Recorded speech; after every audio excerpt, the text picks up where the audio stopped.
Hello guys, welcome back to the channel. So in today's lecture we'll discuss about the physical properties of haloalkanes and haloarenes. ठीक है. So firstly जो haloalkanes या alkyl halides होते हैं वो colourless होते हैं. ठीक है. ओनली जो ब्रोमाइड्स एंड आयोडाइड्स हैं उनमें ही जो है कलर डेवलप होता है जब उनके अंदर जब उनको लाइट में एक्सपोज किया जाता है. ठीक है. सिर्फ ब्रोमाइड और आयोडाइड में ही कलर आता है जब उनको लाइट में एक्सपोज किया जाता है. अदरवाइज जो एल्काइल हैलाइड्स होते हैं वो कलरलेस होते हैं. ठीक है. जो फर्स्ट पॉइंट था वो तो ये था फिजिकल प्रॉपर्टीज़ में अबाउट हेलोएल्केन्स की. नेक्स्ट इसमें क्या आता है मेल्टिंग एंड बॉइलिंग पॉइंट. जो बॉइलिंग पॉइंट है क्लोराइड्स का, ब्रोमाइड्स का, आयोडाइड्स का, वो क्या होता है हाइड्रोकार्बन से क्या होता है हाई होता है. ठीक है. Higher than the hydrocarbon because क्योंकि जो मॉलिक्यूल्स हैं organic halogen compounds are generally polar. ठीक है.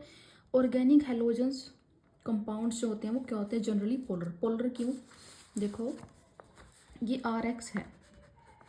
ठीक है. हेलोएल्केन्स है. इसके ऊपर क्या होता है पार्शली पॉजिटिव चार्ज, इस पे होता है partially negative charge.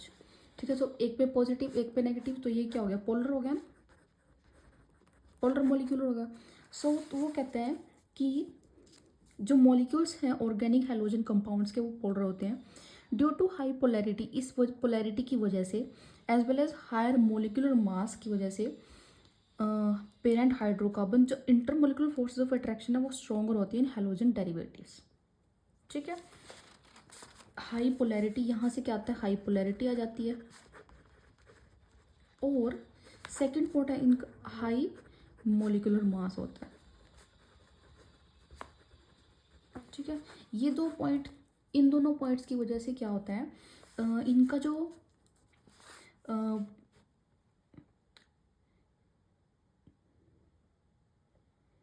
Intermolecular forces of attraction होते हैं इनके अंदर. इंटरमोलिकुलर फोर्सेस ऑफ अट्रैक्शन वो क्या होते हैं स्ट्रोंगर होते हैं, आर स्ट्रोंगर. ठीक है. पोलैरिटी क्योंकि पोलर होते हैं मॉलिक्यूल. हाई पोलैरिटी और हाई मोलिकुलर मास क्योंकि हैलोजन आ जाता है.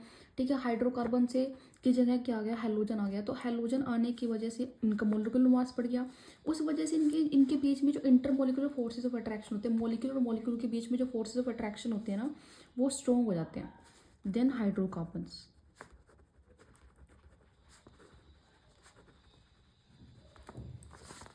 ठीक है.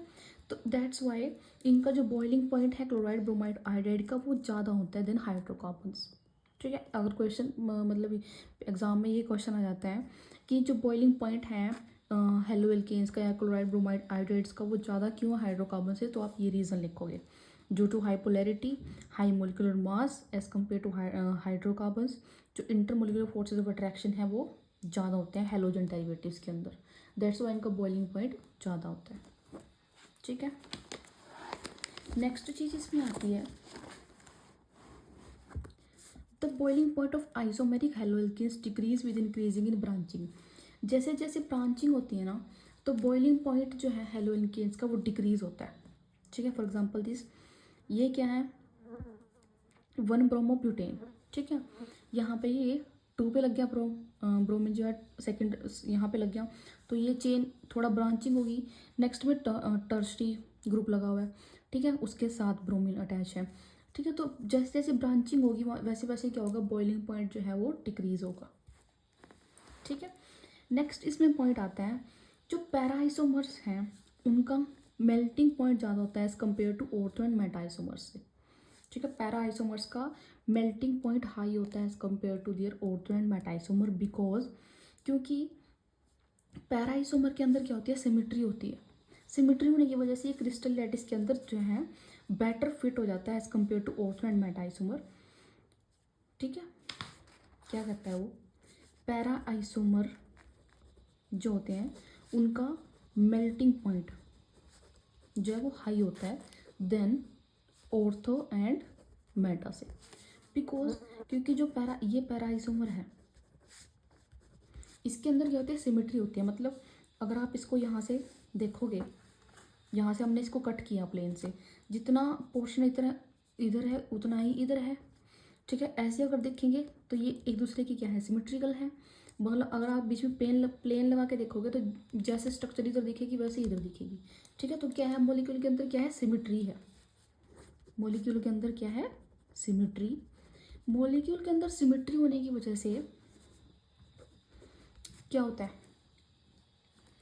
इसको हम क्रिस्टल लैटिस के अंदर बेटर फिट कर सकते हैं। क्रिस्टल लैटिस के अंदर ये बेटर फिट हो जाता है देन ऑर्थो एंड मेटा से। ठीक है, अब देखो अगर हम ऑर्थो बनाते हैं, ये ऑर्थो है, ठीक है, ऐसे ही अगर मेटा बनाई, ये मेटा है। ठीक है, इनमें सिमेट्री नहीं होती, ये सिमेट्रिकल नहीं होते, दैट्स वाई ये क्रिस्टल लैटिस में इजीली फिट नहीं होंगे, बेटर फिट नहीं होंगे। ठीक है, इस वजह से जो पैराइसोमर है उसका मेल्टिंग पॉइंट ज़्यादा होता है ऑर्थो एंड मेटा से। ठीक है, इस पे एक क्वेश्चन भी आया हुआ है PYQ इस पे बेस्ड। ठीक है, ये मैं आपको करा चुकी हूँ वैसे। ठीक है, बट ये यहाँ से आया था, इसका रीज़न यहाँ पे आपको समझ में आएगा। ये give reason why para isomer has high melting point as compare to their ortho and meta isomer. ठीक है, ये PYQ आया हुआ है। ठीक है, सो ये रीज़न होगा इसमें एक तो सिमेट्री का रीज़न होगा। ठीक है, कि ये क्रिस्टल लैटिस में बेटर फिट हो जाता है, इस वजह से इसका ज़्यादा है मेल्टिंग पॉइंट। ठीक है, मेल्टिंग पॉइंट ज़्यादा है, बट इनका जो बॉइलिंग पॉइंट होता है ना वो नियरली क्या होता है, same. Boiling point nearly same होता है, मेल्टिंग पॉइंट जो है पैराइसोमर का ज़्यादा होता है as compare to ortho and meta. ठीक है, अब ये देखो, ये तीनों स्ट्रक्चर्स हैं, this is ortho isomer, this is meta and this is para isomer. ये इनके बॉइलिंग पॉइंट्स हैं, नियरली सेम है, थोड़ा थोड़ा सा डिफरेंस है बस। और मेल्टिंग पॉइंट जो है वो सबसे ज़्यादा किसका है, पैराइसोमर्स का। ठीक है, सो ये तो melting and boiling point first जो इनकी फिजिकल प्रॉपर्टीज थी, वो मेल्टिंग एंड बॉइलिंग पॉइंट। ठीक है, इनमें कुछ इंपॉर्टेंट पॉइंट्स यही आते हैं। नेक्स्ट आते हैं आपका डेंसिटी।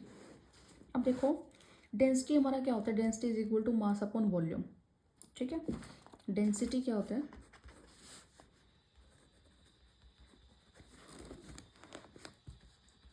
मास अपॉन वॉल्यूम। ठीक है, अगर मतलब किसी चीज़ का मास बढ़ा है, अगर हम यहाँ पे मास को बढ़ा देते हैं तो हमारे पास डेंसिटी भी क्या होती है, इंक्रीज होती है। डेंसिटी भी इंक्रीज होती है, अगर हम मास को बढ़ाएंगे तो डेंसिटी भी क्या होगी, इंक्रीज होगी।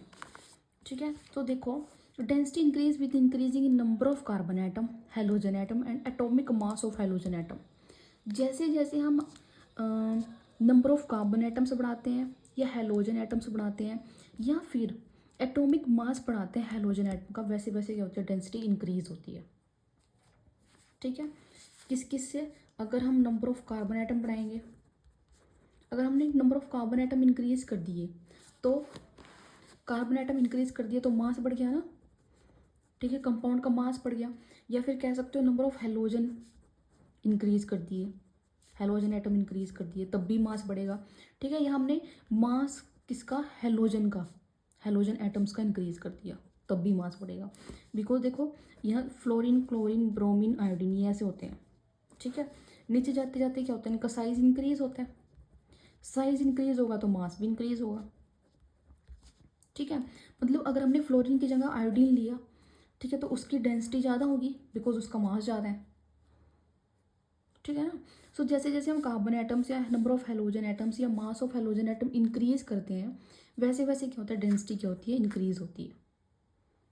ठीक है, डेंसिटी किसके प्रोपोर्शनल है, यहाँ पे डेंसिटी प्रोपोर्शनल टू मास, ये आपको ध्यान रखना है इसमें, बस यही इंपॉर्टेंट पॉइंट है इसमें डेंसिटी का। तो ठीक है, density increases with increase number of carbon atom, halogen atom and atomic mass of the halogen atom, this one.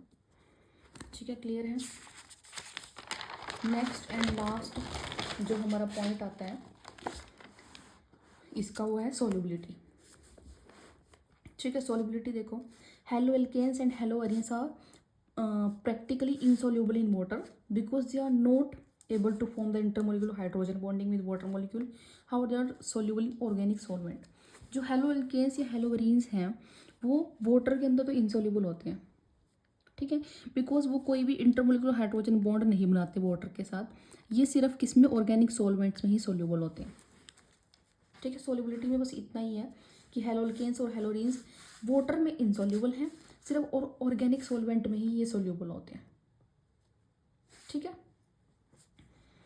सो ये थी इसकी फिजिकल प्रॉपर्टीज़। ठीक है, हमने 3 फिजिकल प्रॉपर्टीज़ डिस्कस की हैं, melting and boiling point, density and solubility. ठीक है, यही 3 इंपॉर्टेंट हैं इसकी फिजिकल प्रॉपर्टीज़। नेक्स्ट हम केमिकल रिएक्शंस डिस्कस करेंगे। ठीक है, रिएक्शंस जो है वो इम्पोर्टेंट है, इस चैप्टर की रिएक्शंस ही आती हैं ज़्यादातर एग्ज़ाम में। ठीक है, फिजिकल प्रॉपर्टी से 1-2 क्वेश्चन जो बनता है वो मेल्टिंग बॉइलिंग पॉइंट से ही बनता है, वही मैंने आपको लिखवा दिया। ठीक है, मेनली तो बस यही है इसमें। ठीक है, so stay tuned for upcoming videos. Thank you so much.